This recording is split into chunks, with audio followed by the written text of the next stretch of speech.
Now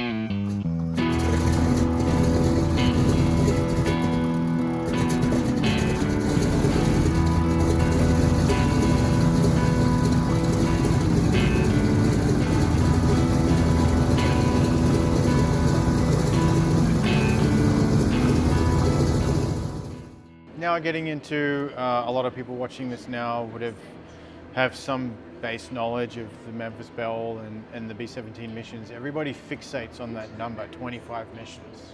But that wasn't a hard and fast blanket solution for everybody. The guys going over there initially, they didn't have a mission count number at all, right? No, they didn't, and 25 became this truly magic number. Yeah. But the first cruise that went over, there was no defined end to their tour. They were just going to go over and basically kind of fly till they die. Mm-hmm. And that's in part why the 25 mission policy was created. But it wasn't just with the 8th Air Force. The Army Air Forces looked at, can we ask our air crew to fly basically until they die, and with some research and thought about it, they realized that there's a certain point where there's combat effectiveness is lost and crews will tail off.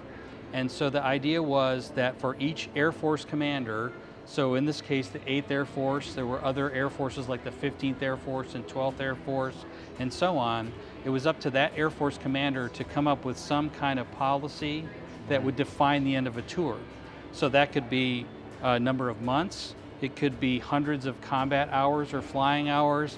In the case of the Air Force, or the 8th Air Force, in late 1942, they came up with a policy of 25 missions, and at that point a crew member could go back to the United States. And what's kind of interesting is that what defined a creditable mission or a mission, that actually changed over time. So for the earlier crews, they were advantaged by that because it became a little bit more difficult to get a creditable mission later on. Now this 25 mission policy was later changed to 35 missions further on in the war because there was a need to maintain enough crews in theater, and also too the odds of survival were going up as things got better with fighter escort and things like that. Yeah. So, but when one looks at the other nations like Germany, their pilots flew until they died. Yeah. In the case of the U.S., maybe in some ways the U.S. had the luxury of doing that, but in addition to ensuring combat effectiveness through the entire tour, these experienced veterans went back to the U.S. and they're training these new crews. So they're passing on their combat experience and making those fresh crews that were going over more effective than they would be, and also giving them a better chance of surviving because they have the benefit of knowledge from these veterans. Do you know, once, let's just say Joe Blow in the waist gunner seat does his 25 missions and then he goes back home to the US, did they have some kind of obligation or time period they would continue to serve in a training role, or that was kind of like a gray area? They generally stayed in and they would train new crews. Some of them volunteered to go fly tours again. I mean, it's pretty remarkable that they did that because it was very, very dangerous. In the case of the Memphis Belle crew, 3 of the crew members decided they wanted to keep flying combat, and 3 of them went over and flew in B-29s in the fight against Japan, flying combat missions before the end of the war. Wow. So we're about to dispel a very widely believed myth. The Memphis Belle was not actually the first plane to do 25 missions. It's not, and the subject of the first is certainly a hot topic in enthusiast circles, historian circles, and so on. And every single airplane that's called a first has to be qualified in some fashion. So the first U.S. Army Air Forces heavy bomber to fly 25 missions was not in Europe. There were B-17s that were in the Pacific. There were certainly probably multiple B-17s that flew 25 missions, but of course, getting 25 missions in the Pacific meant nothing to those crews because they were still flying. They didn't get to go home.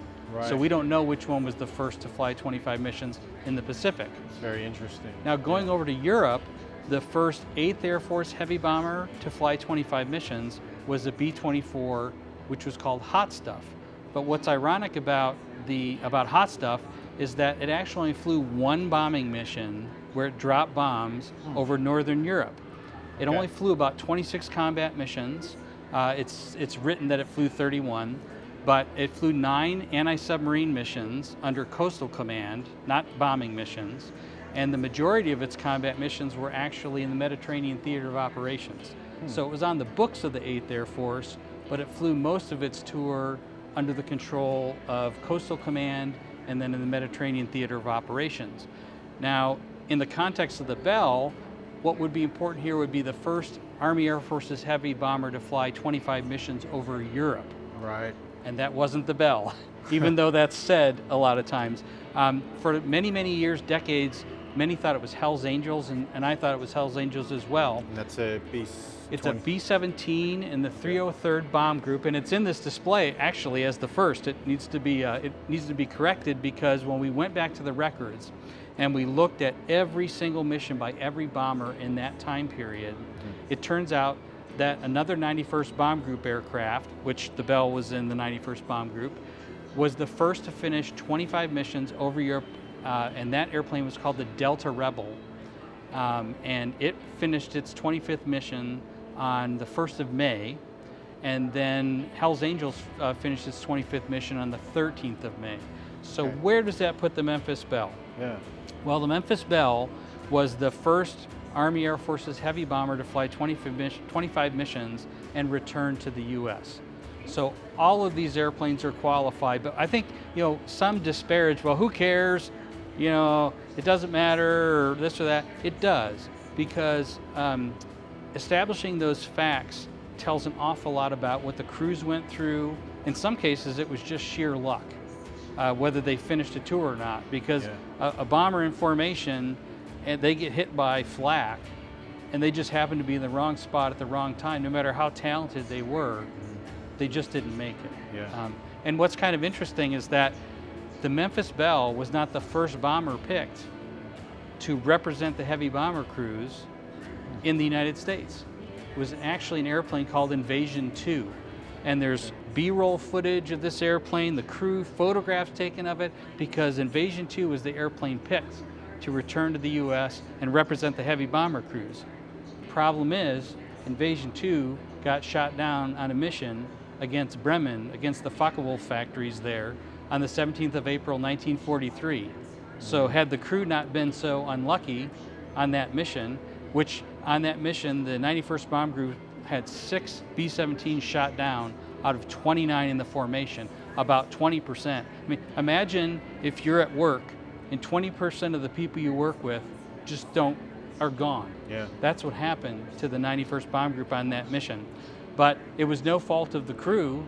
They just were in the wrong place at the wrong time. Yeah. So the Memphis Bell was really second choice, and had Invasion 2's crew been luckier, then maybe we'd be standing here talking about Invasion 2, and maybe that would be sitting here.